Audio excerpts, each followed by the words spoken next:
whole disastrous of a policy situation here in the United States. But it's the second day of the week. Maybe things will begin to get better. Let's also not forget Tuesday. Today is Tuesday. Tonight is also President Donald Trump's State of the Union address. I was contemplating whether or not I'd be jumping on to it, maybe do like some as old school TYT stuff, play by play, which isn't old school. They're also doing it over on the channel, on the main channel as well, too. Play by play of everything that's going on with the State of the Union. I figure it's going to be pretty saturated with folks talking about what's happening, and disaster will probably be on, the horizon.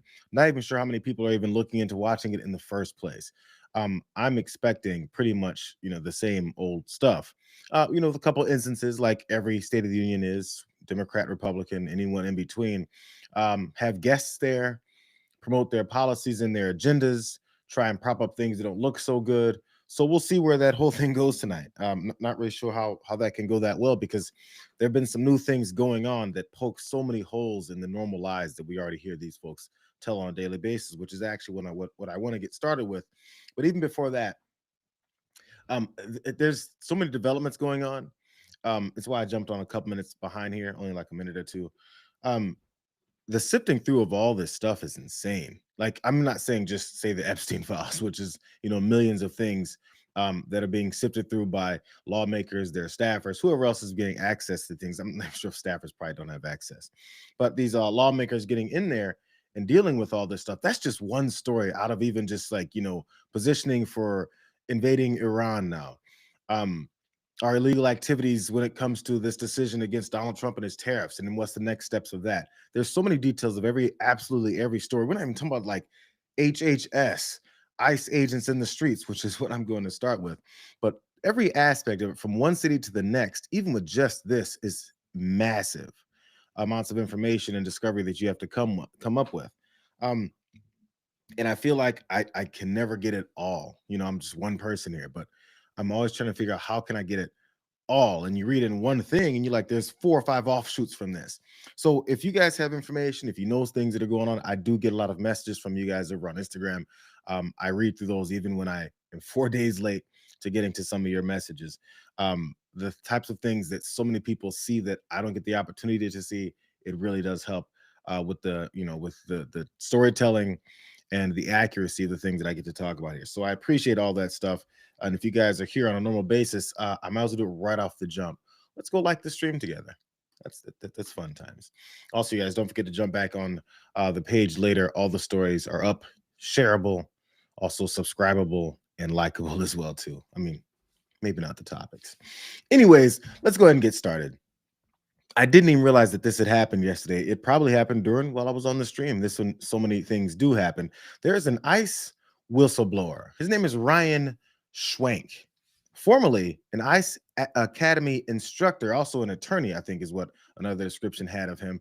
He came forward and, man, he was talking about the training processes, the things that they're hiding, and the things that he's now exposing. Let's start with, I think, probably a pretty clear shot about what it is that they're up to there. Here's Ryan Schwenk. At the end of the day, that it's their personal responsibility to uphold the Constitution, that they took an oath to it. And I'm going to tell you right now, Senator, that at the Academy, we took out the class that tells the officers they have an oath to the Constitution. We took out the class that tells them they have a duty to uphold the Constitution. We took out the class that tells them that they have personal responsibility, that at the end of the day, no matter what orders they get from their supervisors, it's on them to do the right thing. And that's the root problem. These cadets and these new officers don't have any firmament, any basis on which to stand. Ryan Schwenk testifying, of course, in front of a couple of Democrats that are looking for some answers as to how so many agents, DHS agents, falls under ICE and also Border Patrol, in the streets doing illegal activities and just feel like they can get away with it. We've been seeing it, for over a year now, around a year now, of their deployment into our cities, their aggressive tactics, their murder of individuals, and how it just keeps happening in front of us. And the reason I really wanted to cover this is because maybe we'll get some indication as to the way and the direct purposeful nature of how these folks got into the streets to do the things that they're doing, because we keep seeing them get covered up. I mean, even the folks who shoot and murder people on camera, they end up getting covered by the leadership. And of course, when leadership is okay with that, it goes all the way down to the training. Here's more from Schwenk. On my first day, I received secretive orders to teach new cadets to violate the Constitution by entering homes without a judicial warrant.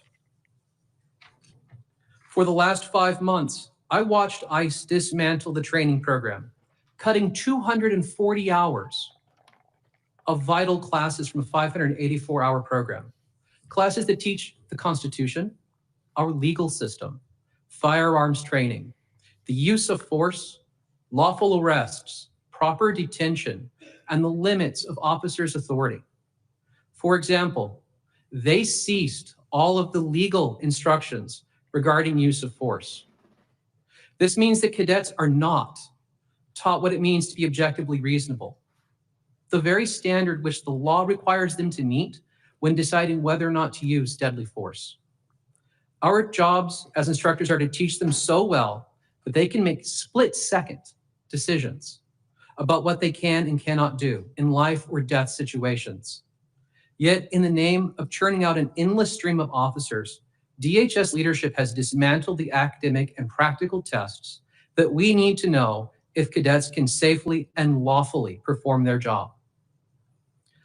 All to satisfy an administration demanding they train thousands of new officers before the end of the year. We've seen that that's been their objective. We've seen Stephen Miller talk about how they want to increase the numbers and hurry up and get these folks through. And the only way you do that, not the only way, but the way that they'd like to do it while also killing two birds with one stone, is either badly training these folks the way that they'd like to, as he pointed out from the beginning, that they eliminated the sections where they have to learn about their oath to the Constitution. This is blatant. These aren't oversights. These aren't people that are so fast to try and get these folks in the streets to, enforce and go after the worst of the worst, that they overlook these things. This is purposeful. This is the whole point here. This is why you shouldn't be arguing with fascists. They're fascists. What they're doing, they have a direct objective to implement and install their fascism. So when you have a Trump army that's in the streets to attack American citizens and act like they're going after the worst of the worst, the idea here is to make you keep arguing about that while they directly and very pinpointedly do these things. And here's the whistleblower blowing this off. So, I mean, to the degree to which I guess maybe some folks just don't believe him. He's gone through many of these instances of what he saw and what it is that he had to experience. That is before he then quit. I believe maybe even just a week ago when he quit, before he's now talking about all this.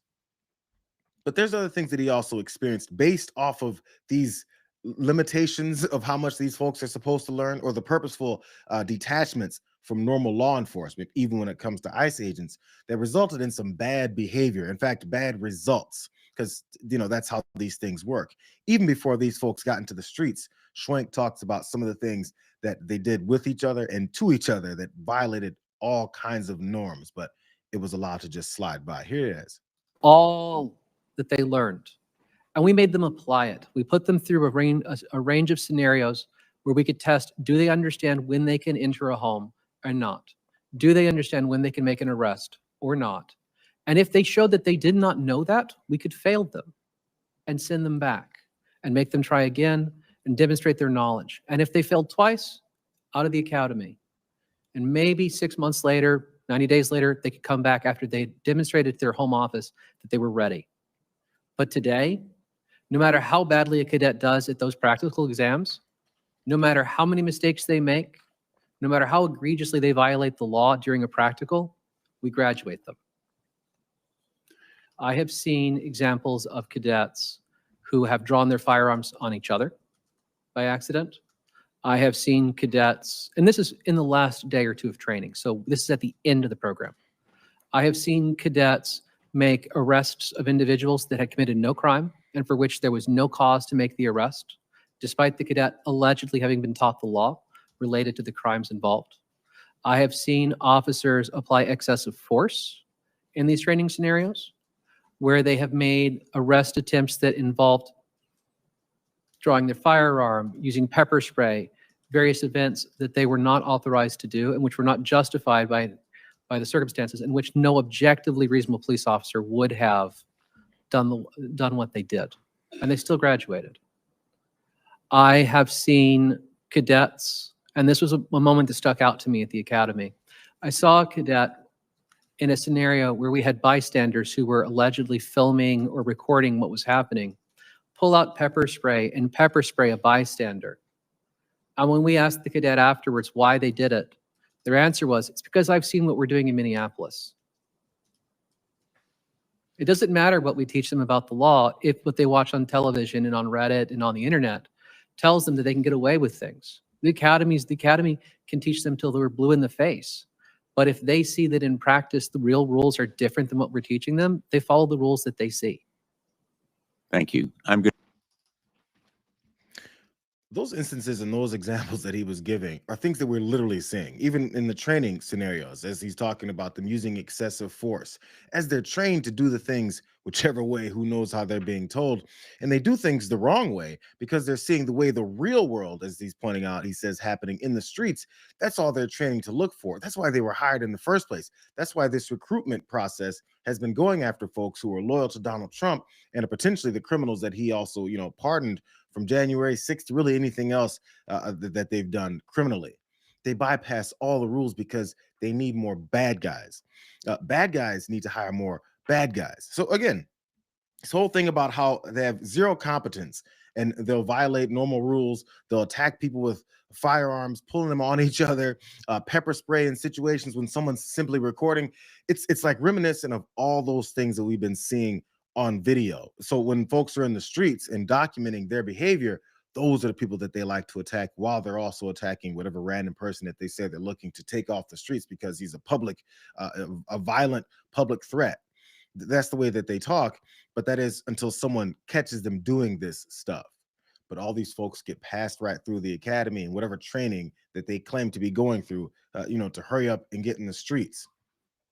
Don't forget, this is the administration that likes to talk about how they got rid of DEI because it lacks merit-based training and merit-based hiring, when all we've got are incompetent pieces of trash out here by design. I don't want people to forget that. By design, that is what they're doing. But the head of this whole thing is Todd Lyons, and he's been speaking to Democrats also in hearings before that. You won't be surprised to hear how he was cornered into admitting how this happens and how he's just okay with it. Look how nonchalant he is in talking about this. Right now, what is the training cycle for new ICE agents? How many days? So we reduced the actual calendar days from 75 to 42. We went from 5 days a week to 6 days a week. 5 days a week was 5 8-hour days, and we've gone to 6 12-hour days. And that is given enough sufficient experience for them to be dealing in these very dynamic areas and urban areas, with including weapons handling, because I've seen some of your ICE agents and their weapons handlers. It's quite horrible. Do you think that in those time period, you could actually insert people into an environment as dynamic as Minnesota and other places, and they're actually using weapons in the correct way? So, sir, what we've done on the backside of that is we've instituted our OJT program, which, as you in law enforcement are familiar with, much like an FTO program, where after the academy, they get the real world training like you would once a local police officer comes out of the academy. So the OTG is happening in places like Minnesota. So somebody who probably has never handled a weapon, after 42 days is going to be inserted into Minnesota into a high stress environment. They could, sir. Yes, sir. Explains a lot. They openly say it. Someone with very little training who's never actually used a firearm in these situations will be unleashed into the streets, because we keep hearing people like Tom Homan and Donald Trump talk about how they wanted to increase the numbers in Minnesota to fight back against this roving Antifa mob.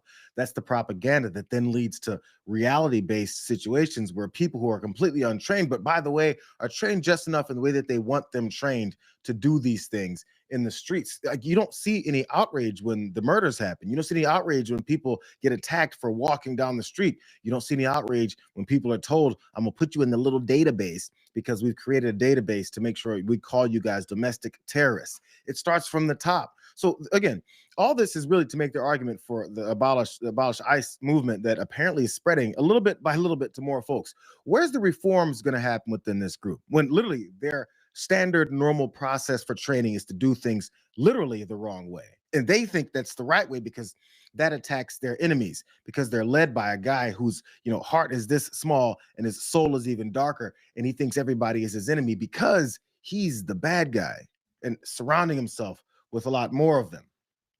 So like I said, it's all very purposeful. As a matter of fact, that sometimes people wonder about there's these smoke-filled rooms with all of the bad guys talking about their plans. I mean, I guess that's where whistleblowers come in, because I'm gonna come back to Ryan Schwenk, talk about exactly what happened with this memo that was dispersed and how he should teach them. This is really I believe, like the aspects of the smoking gun, as people like to call it, where the training meets exactly how they operate in the streets. Mr. Schwenk, I think you'll recognize this memo. It is a memo written by Acting Director Lyons.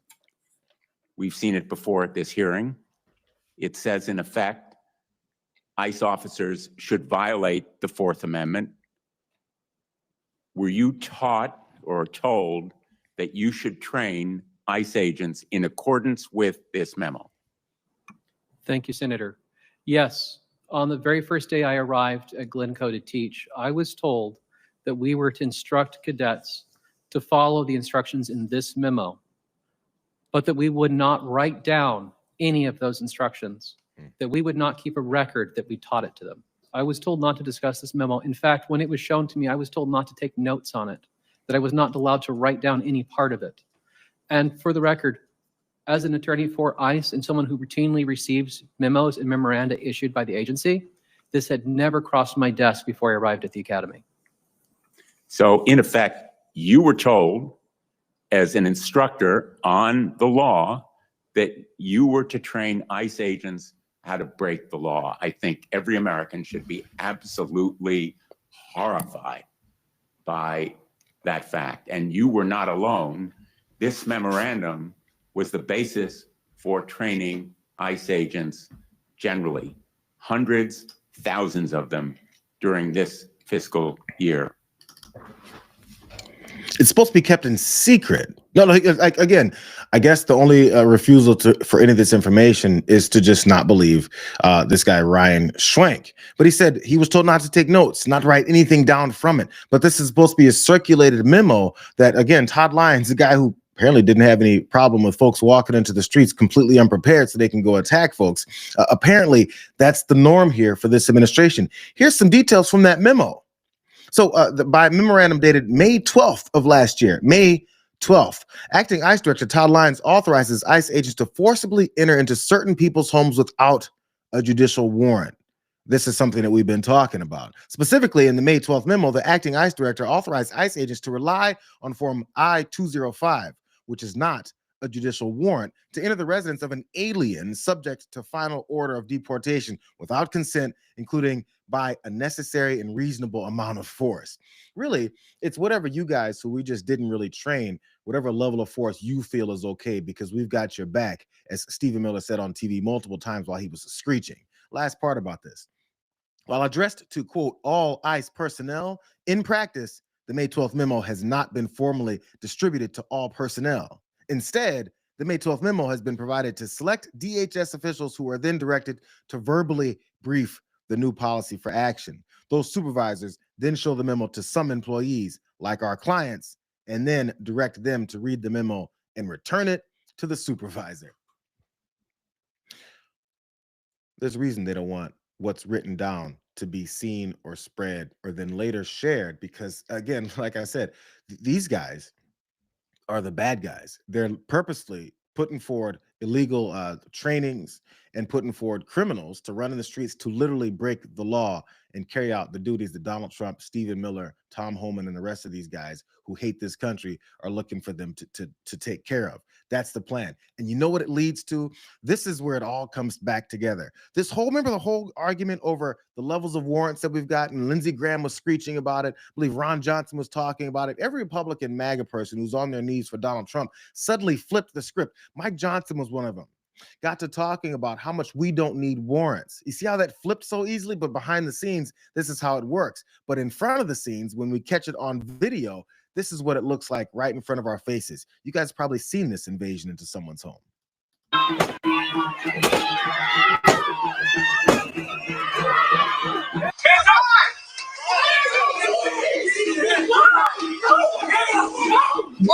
doing?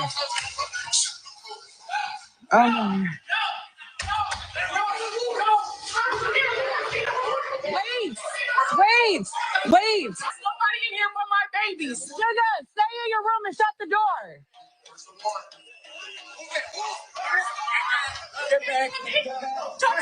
Sis, I'm not even touching nobody. Get your hands off of me.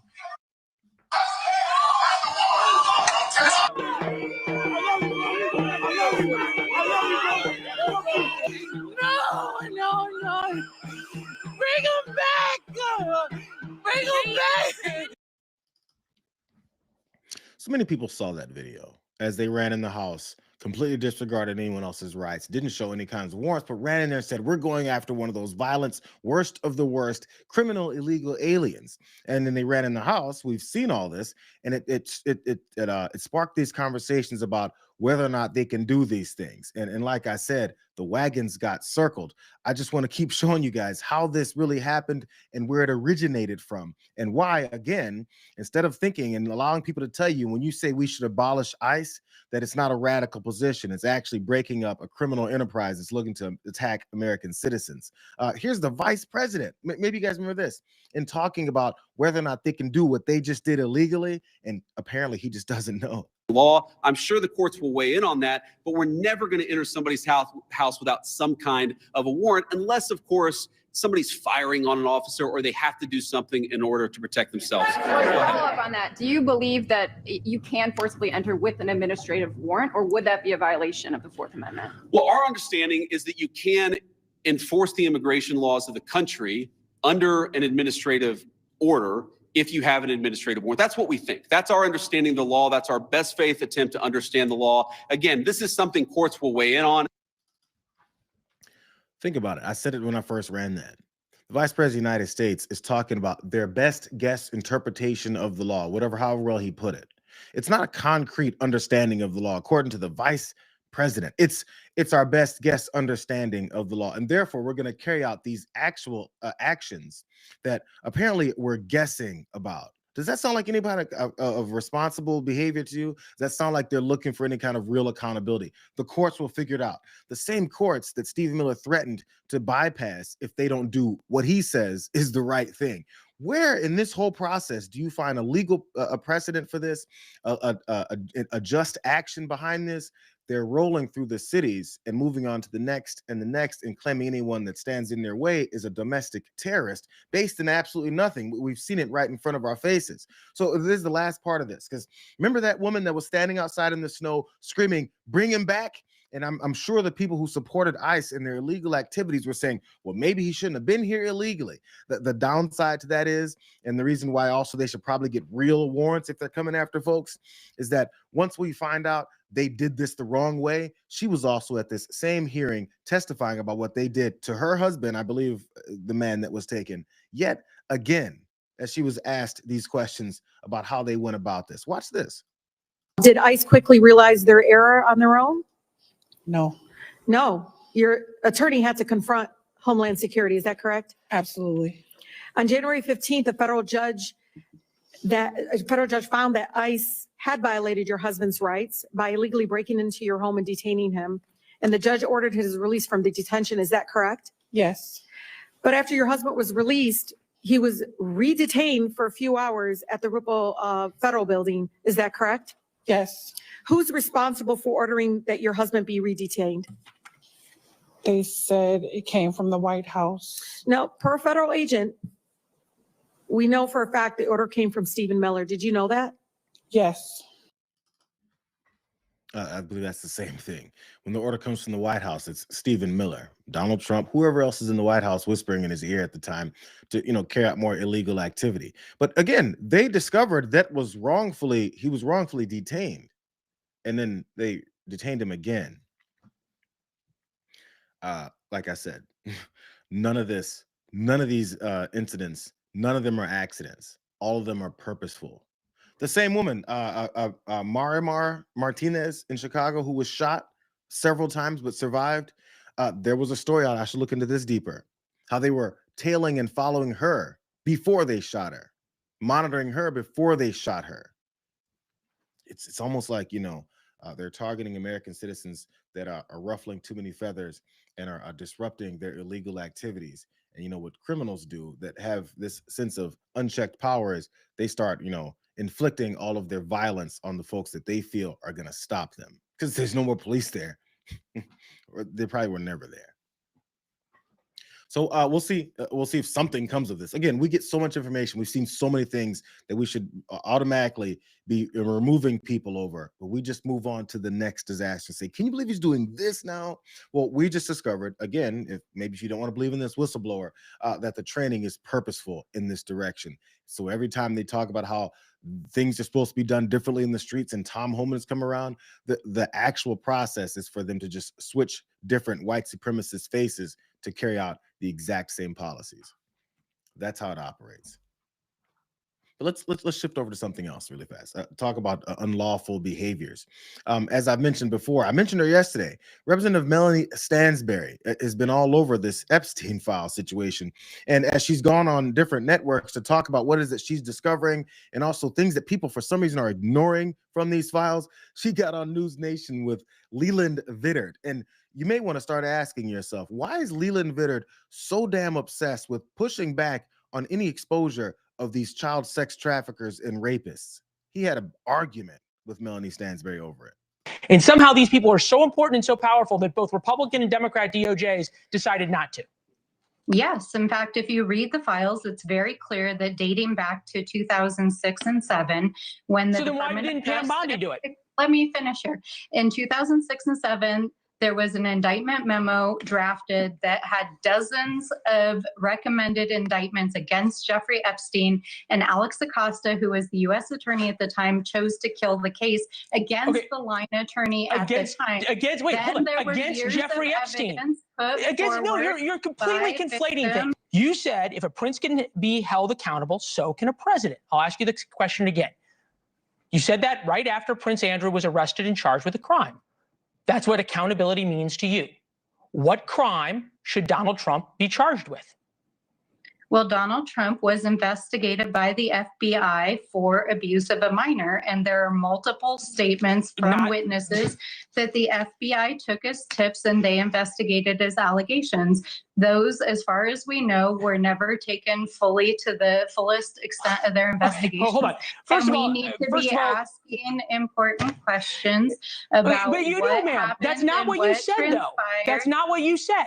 You said he should be held accountable in the way he should be arrested. No, ma'am. I didn't come on your program I came on to get answers, and you're not answering the question.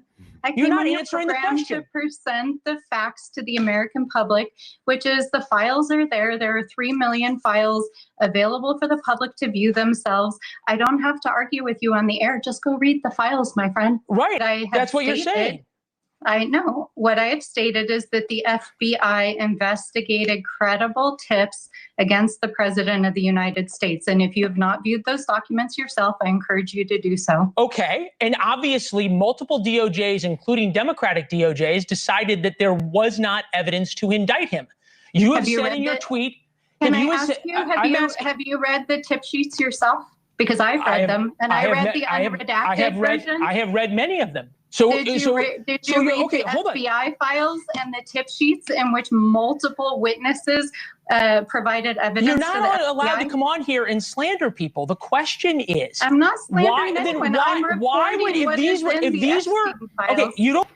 Sir, I'm not a law enforcement agent. I am a member of the Oversight Committee, which is conducting oversight over the largest cover-up in American history and the miscarriage of justice. So should Merrick Garland be indicted? Justice's prosecution of these crimes, and I'm reporting to you and to the American public what the FBI and DOJ files say. That's really the kicker of this whole thing. It's very easy when you're on the right side of things, when you're on the factual side of things, like the representative is here. There's no reason to fight with someone who's flailing and continues to swing his coffee cup around and be like, what about the last one? What about the last ones? Well, if we're talking about the last folks who decided to do nothing about this, that's what this guy ran on when he was running for president again. He's going to go after that and no longer do it. As a matter of fact, what we've discovered is he's the person that previous administrations were big on protecting. As you're talking about why others didn't do it, and we have the actual answers to why others didn't do it to certain degrees, but we also know the cover-up happens no matter what the political party is. So as these MAGA Republicans continue to keep thinking that this is strictly a political partisan thing, just because their president is the major one who's continuing to cover this up from the top to the bottom, it doesn't mean everyone else thinks the same way. Yo, if other administrations and previous attorneys generals and do all this the wrong way, I have a great idea.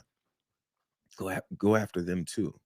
Find out why they continue to cover this up. But what we're looking at right now is an active cover-up of the exact same thing. And there's no reason to argue with folks about this. He flails and he makes himself look really bad. But this is what they don't want more to be discussed. Here's author and activist Mark Green, and he picked up a little bit of what Melanie Stansberry was talking about there when Leland Vittert wanted to fight with her over it. But this is what Leland Vittert doesn't want people, to talk about. Representative Melanie Stansberry asked us why we aren't paying more attention to this document in the Epstein files. This document is a 2016 FBI complaint form referencing events that allegedly happened in 1994. The attorney that contacted the FBI on behalf of his anonymous client indicated that she was 13 at the time of what she describes in this allegation. The reason this document is important is because it is one which clearly names Donald Trump as a participant in a crime. The great tragedy of the Epstein cover-up has been that complaints like this one and thousands of others have been largely ignored by law enforcement. But that doesn't have to be the case going forward. Here are some of the details from this complaint. 13-year-old's accusations. There's been multiple accusations. There's been accusations that we don't get to hear about in these files because, as I said a minute ago, the guy who's in the White House is running a coordinated effort, not that great, but a coordinated effort to cover up all of this stuff, but to keep saying that none of it touches him. So I stopped at that moment there with Mark Green pointing out some of the disgusting things that were accused of this president, that apparently we don't have enough bandwidth to pay attention to demand investigations into, and to also figure out, yo, what are we going to do about it afterwards to maybe get to some justice. So, the reason I stopped there again is because I'm going to read he posted some of the explanations and the descriptions that this then 13-year-old said happened to her. And I'm going to read it because it was without sound, just with the text. But just in case, folks could be triggered by these things, I just want to give that warning. Here's some of that information that he was pushing forward that's been discovered in that particular Epstein file that we saw him point out there. The sexual exploitation and rape of a minor child of 13 years of age by Donald Trump and Jeffrey Epstein. During the summer of 1994, after her 7th grade school year ended, Jane Doe, was made to perform oral sex on Trump. You guys may have heard these before. Doe was raped by Trump. Epstein was angry that Trump was the one to take Doe's virginity.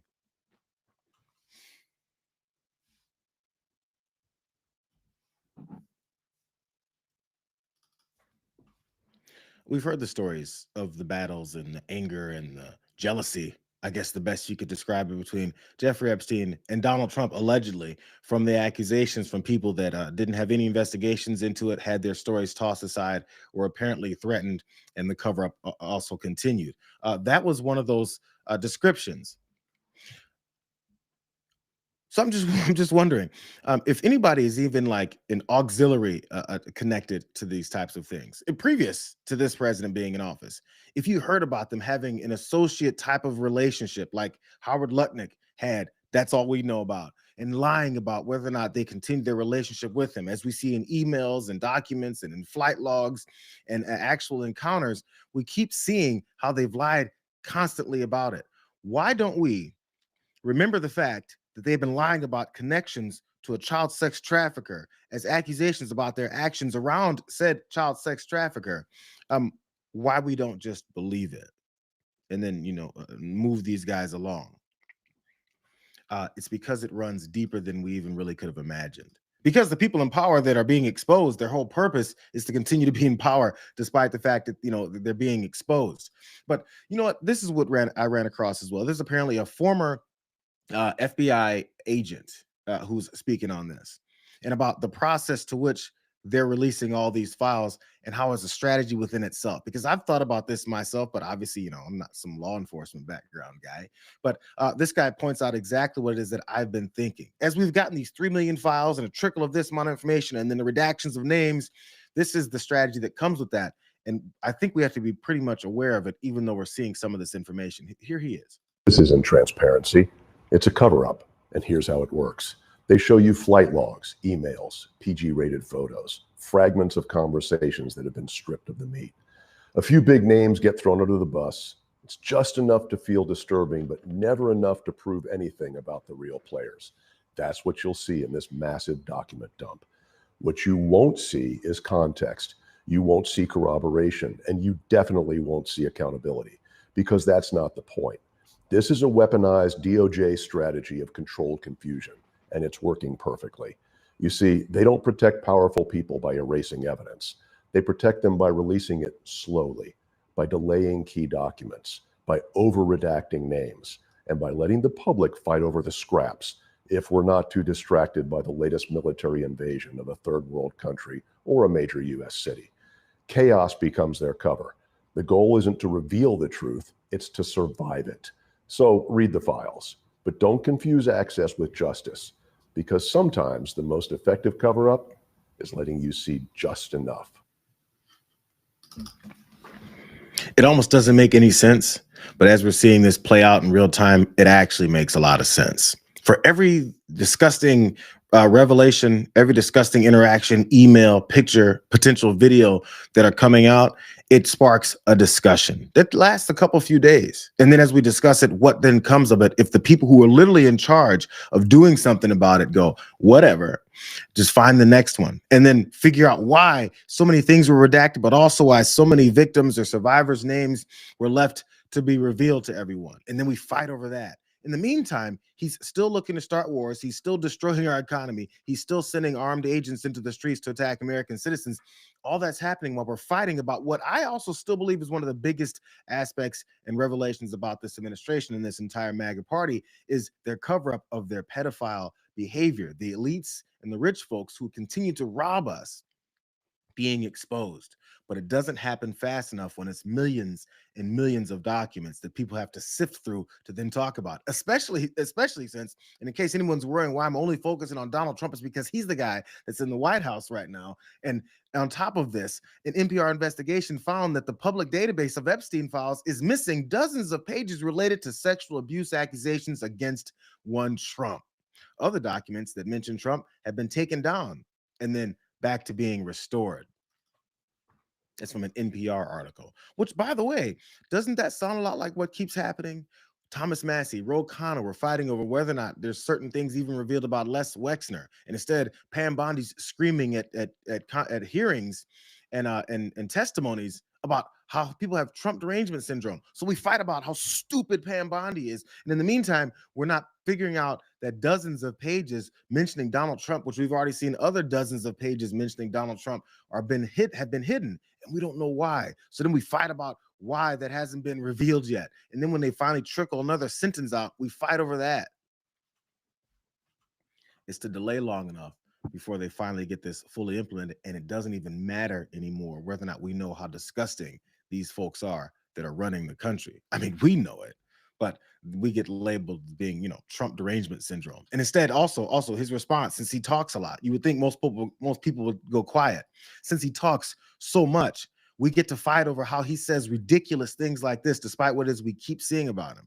I have nothing to hide. I've been exonerated. I have nothing to do with Jeffrey Epstein. They went in hoping that they'd find it and found just the opposite. I've been totally exonerated. In fact, Jeffrey Epstein was fighting that I don't get elected with some author, the sleazebag, by the way. And I've been totally exonerated. No, they're getting pulled in, and that's their problem. I don't know. They're going to have to see what happens. But I watched her in Munich and she seriously has Trump derangement syndrome. Do you think that she should publicly testify? You know, I've been totally exonerated on Epstein. Isn't it weird? It's just like exactly what I said he does. And it's not like I'm some kind of savant. He does it every day. Someone who's revealing information has Trump derangement syndrome, and he's totally been exonerated. And then James Comer goes on TV and says he's totally been exonerated. And then Ron Johnson goes on TV and says he's totally been exonerated. Then we fight with each of those guys about whether or not he's been totally exonerated, because we're seeing right in front of our faces in black and white and in proof of evidence that did not get investigated any further. Instead, we fight about our reality. I know. I know. It's just, one of those things. All right. There was more information from that NPR article, but if you're looking for the details, just, check that out. Because it shows the things that we already knew. And what it takes is convincing the right people to do something about it. So even if we have some kind of midterm elections, or if and when these Democrats find a way into positions of power, will they then do something about what we've been experiencing for the past year? And at that point, it'd be nearly 2 years. Will they do anything about it? Because that's always the next disappointment. Glad you guys are here. Happy Tuesday. Not in the best of moods. Honestly, there's I feel like we're surrounded by information that we shouldn't be doing something with, and instead we just fight over that information. It's like, we're spinning on a hamster wheel. I'm getting a little bit tired of it. Just in case you guys are wondering why. But this also popped up too. A whole different. Let's shift some gears. Because sometimes I look for positive signs from Republicans that have maybe had enough, the few of them that may want to have enough of situations outside of even just Epstein, because we got like 5 of them that give a damn about that. And I assume we just, celebrate it. But still, have you guys heard about Tony Gonzales? I believe it's Tony. Yeah, not the football player, but Tony Gonzales, Republican. And apparently he's caught up in some drama and some horrific things that also we heard about last year, but now the shit is finally hitting the fan. Some Republicans now joining Democrats, calling for embattled Texas Republican Congressman Tony Gonzales to resign, as we're now seeing sexually explicit text messages between the lawmaker and a member of his staff who took her own life. The texts were obtained by NBC News and confirmed by the attorney for the husband of Regina Santos Avilas. In one of them, Gonzales wrote, quote, "Send me a sexy pic," and mentioned multiple sexual acts. Santos Avilas replied, "This is too far, Tony," and "Please tell me you didn't just hire me because I was hot." Gonzales replied, "No way." The texts are only from one day and do not address if there was a physical relationship. Gonzales did not respond to our requests for comment on the texts. Santos Avilas' husband has accused Gonzales of having an affair with her.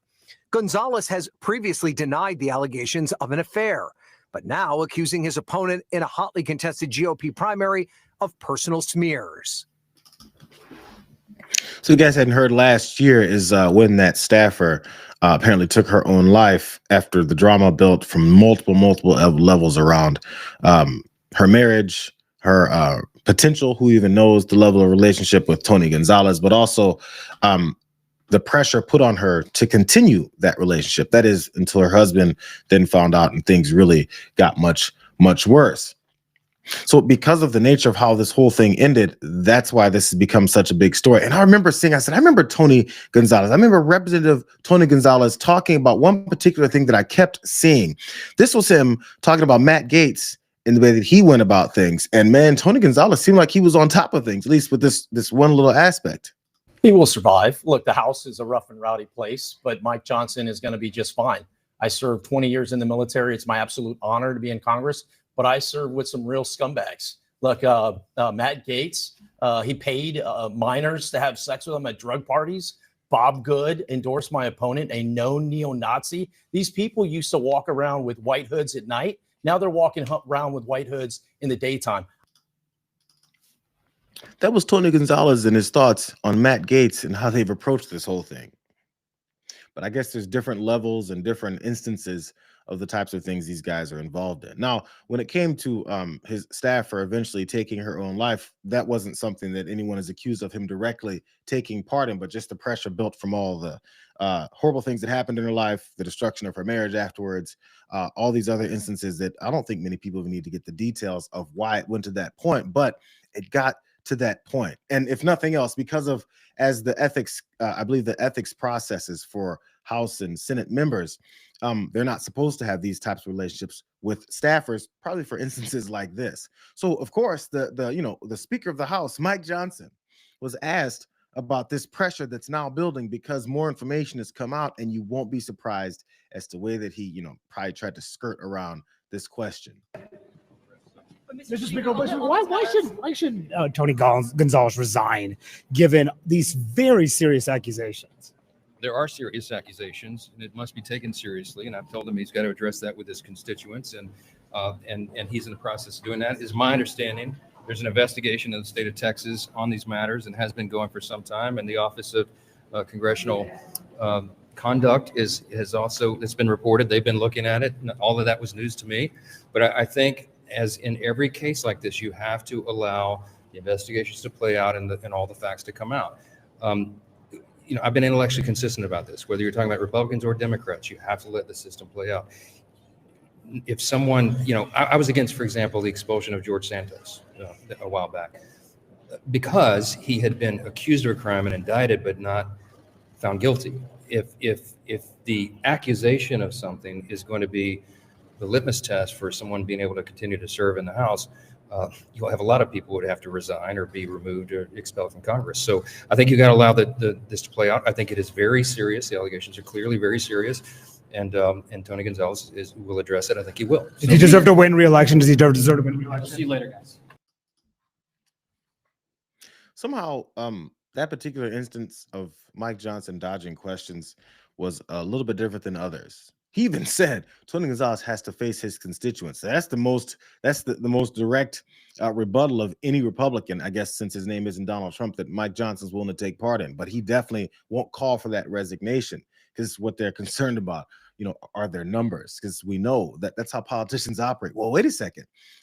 Instead of us maybe having an atmosphere of normalcy and a lack of things like this happening in our orbit, maybe we should work on that, and then we can rid ourselves of folks that violate those things.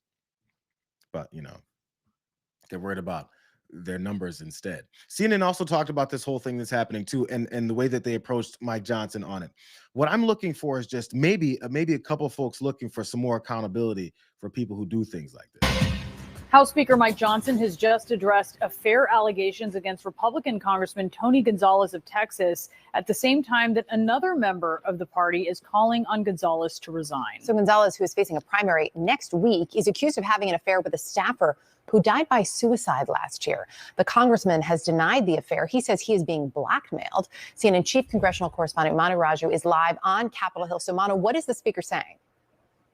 He's being very cautious about this. In fact, he says that there must be investigations first before any calls for Gonzales to step aside, even as Johnson has previously endorsed Gonzales ahead of the March 3rd primary, where he's actually fighting a pretty tough re-election battle against a conservative conservative candidate who has the support of the far-right House Freedom Caucus. That's a faction within the House GOP backing Gonzales' challenger. And just today, Lauren Boebert, a conservative congresswoman herself, said that Gonzales should resign amid these very serious accusations of misconduct and affair allegations with a former staffer. I asked Johnson. Then he went on to run his question and answer with Mike Johnson, as already played there. So I noticed a lot of folks weren't putting forward what it is that happened to this woman, is Tony Gonzales' staffer. But I just want to read a little bit of this of the story behind it. Again, this is from like September of last year. And I remember hearing about it. And it's one of those things, must have been 5 other disaster things going on in our country politically, that didn't really gain the kind of traction that I would have normally thought it would have, that it is now, what has shifted on that. But this is what led to it. We, of course, saw the salacious nature of some texts and things like that. But this is how it then got worse. So just after midnight on May 9th, of 24.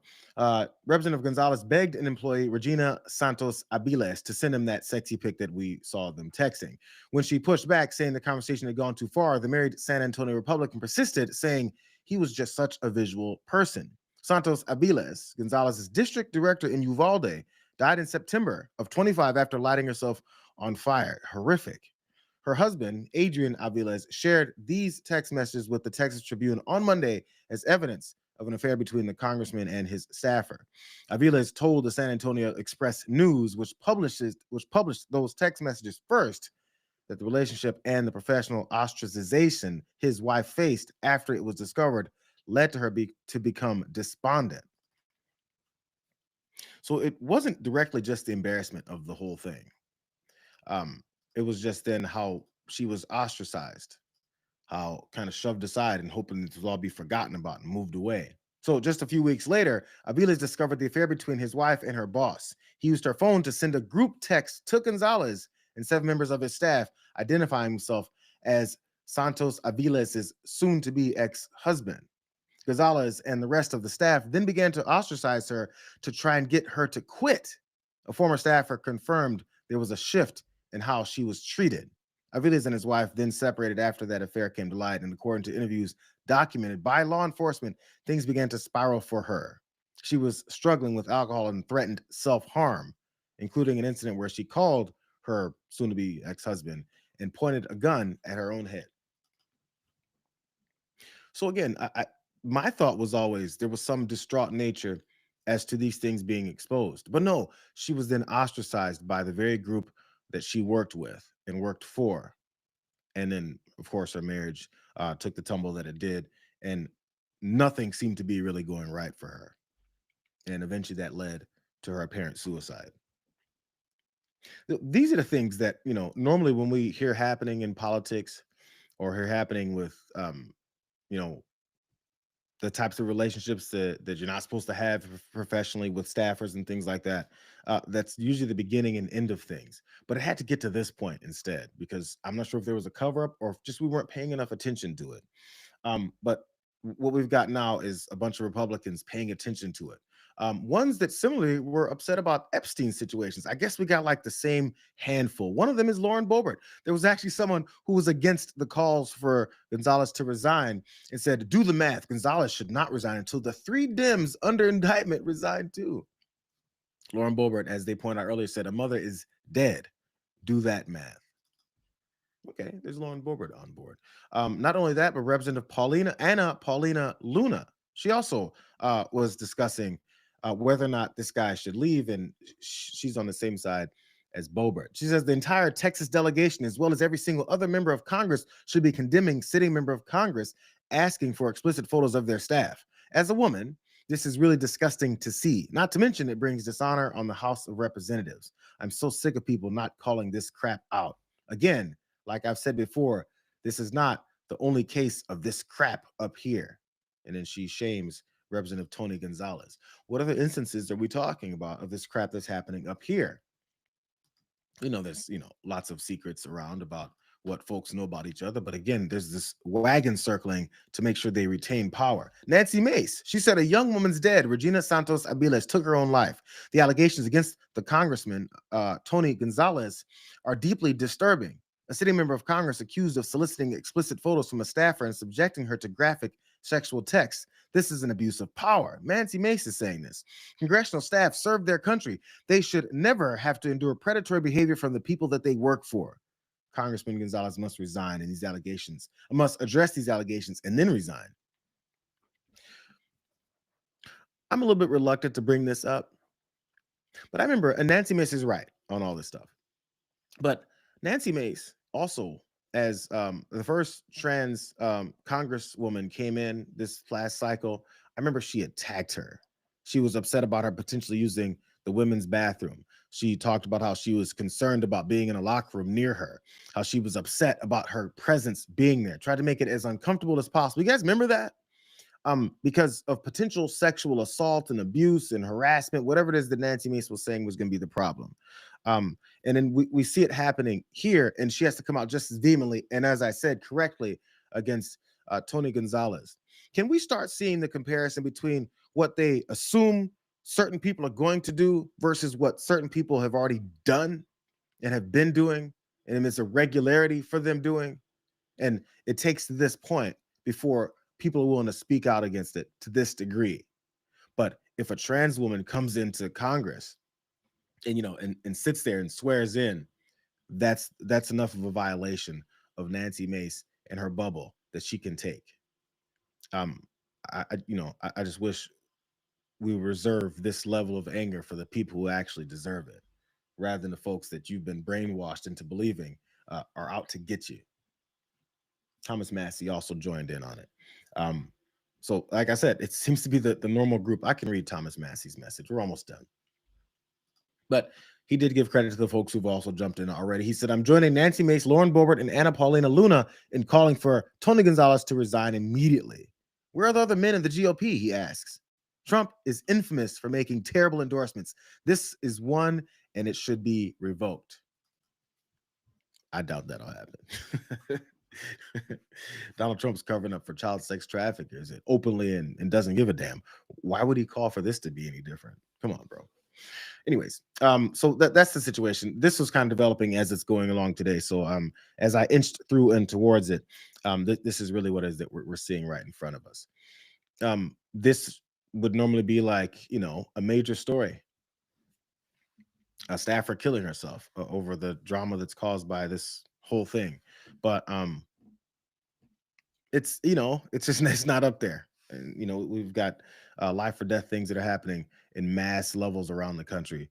So we tend to miss these things, and we'll see if that actually saves Tony Gonzales from having to address this to the degree that he normally, and anyone else in this position normally would have to. We'll see. But more things develop. I'm going to look for how things can actually move to the actionable level of things. I'm really getting tired of just talking about it. I don't know. I'm going to search for something. We'll see what that may be. It's a tiring week, and it's only Tuesday. So thank you guys for being here and struggling through it with me. I'm just looking for another direction here. Something else, because the right people are listening, but are they in any positions of power to do anything about it from the beginning to the end of all the drama we're dealing with? It's tiring. So thank you guys. Tell John I say hey, and look, we're ending right at the top of the hour. TDR is up next. As you guys know, we do this every weekday from noon to 1, but also the stories will be up later on the page as well too. If you guys enjoy it, please like the stream, like those stories, share them as well. It's good times everywhere, I guess. Or at least we're learning something and exposing our government in the world that we're living in. We'll see you guys later. Hopefully Wednesday will be a little bit better. Take care of yourselves.